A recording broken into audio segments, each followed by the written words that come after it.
Daddy ఏం చెప్తున్నారంటే, నేను విన్ అయిపోయాను, ఓచర్ 3 విన్ అయిపోయాను. విన్ అయిపోయిన తర్వాత డాడీ పంపించి ఇచ్చు నాకు గిఫ్ట్.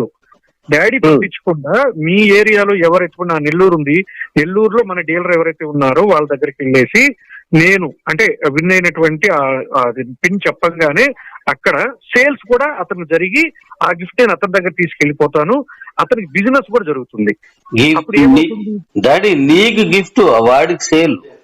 అదే డాడీ, నేను గిఫ్ట్ తీసుకెళ్తాను, అతనికి బిజినెస్ జరుగుతుంది. ప్లస్ దీనివల్ల మళ్ళీ 25 hours నాన్ వెళ్తుంది కదా, వ్యాపం కదా వ్యాపం కదా. Super super daddy. తమ్ముడు అర్థమైంది కదా. అంటే డాడీ ఇవ్వడు ప్రోడక్ట్, నేను విన్ అయిన తర్వాత డాడీ ఇచ్చేయచ్చు, ఇవన్నీ తప్పించుకోవచ్చు. ఆయన తక్కువ పడుతుంది, వీళ్ళకి అంటే తక్కువ పడుతుంది, ఇచ్చేయచ్చు ఆయన. అలా చేయకుండా డాడీ ఏం చేస్తున్నారంటే, వాళ్ళకి బిజినెస్ జరగాలి, ఎవరైతే డీలర్ ఉన్నారో డీలర్ హ్యాపీగా ఫీల్ అవ్వాలి.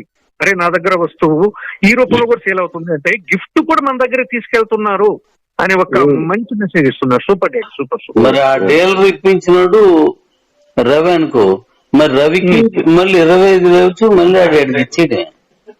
కొనుక్కునేది వేరు 25, డీలర్ ఇప్పించింది వేరు 25. మనోళ్ళందరికీ ఏదో ఒకలాగా ₹1 ఇవ్వాలని ఇలాంటి పేర్లన్నీ పెడుతున్నాను. చాలా మంది తప్పించుకుందాన్ని చూస్తారు, ఎక్కడ ఆపేద్దామా, ఎక్కడ కట్ చేద్దామా, వీళ్ళకి వచ్చే డబ్బుల్ని, వీళ్ళకి వచ్చే రివార్డ్స్ ని, గిఫ్ట్స్ ని. కానీ మీరు అలా లేరు, ఎక్కడ ఇద్దామా, ఇంకా ఎక్కడెక్కడ అవకాశం ఉందా, ఎక్కడ సొంత దొరుకుతుందా, ఇంకొంచెం పెంచుదాం అన్నట్టు ఆలోచిస్తున్నారు. నిజంగా love you daddy, love you daddy, నిజంగా సూపర్ అసలు, లవ్ యూ డాడీ. ఇంకా ఓచర్ 2 లో కూడా ఇప్పుడు నేను పెట్టి అయితే వెళ్ళిపోతాయి. ల్యాప్టాప్ ఇలాంటివన్నీ చూస్తున్నా, సెల్ ఫోన్, సెల్ అంటే సెల్ కాదు రోయ్, ఐఫోన్ కానీ ఐఫోన్ అడ్వాన్స్ మోడల్ ఐఫోన్ కానీ డిజిటల్ OnePlus అలాంటివి ఇద్దాం. ఎందుకంటే ఇప్పుడు ఫోన్స్ అందరి దగ్గర ఉన్నాయి, కానీ అందరి దగ్గర ఒక కళ ఉంది, పెద్ద ఐఫోన్ లాంటి కొనుక్కోవాలని. ఆ కళ తీర్చేద్దాం అనుకుంటున్నాను. కళలు తీర్చేస్తాం, కళలు అది అనుకుంటున్నారు. ఇంకా ఫైనల్ గా అంతే కదా, ఏది కన్ఫర్మ్ అయిపోయిందో ఐఫోన్ అనేది.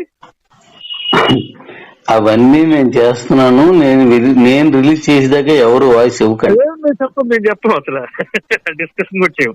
ఇది ఇప్పుడు మనం మాట్లాడొచ్చి తప్పులేదు ఇవన్నీ, కానీ పర్టికులర్ అనేది నా నోటి నుంచి వచ్చిందని నమ్మండి, లేకపోద్దు. నేను చాలాసార్లు చెప్పాను, నేను చెప్పకుండా చెప్పింది నాకు సంబంధం లేదండి.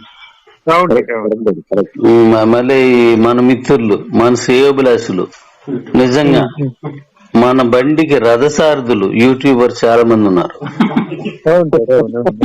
వాళ్ళందరికీ తప్పుడు సమాచారం అంటే పాపం వాళ్ళు తప్పుడు సమాచారం తిప్పేస్తారు. కాబట్టి నా గొంతు నుంచి వెళ్ళింది కరెక్ట్ గా మీరు పాస్ అయిపోయినట్టే, అది అంటే అది మీకు సీలేసి ఇచ్చినట్టే అది. అందుకోసం నాకు చెప్పింది కాకుండా ఎవరైనా వాయిస్లు పెట్టాయి అందులో పెట్టేస్తే అది కొంచెం కష్టంగా ఉంటుంది. అది సరే.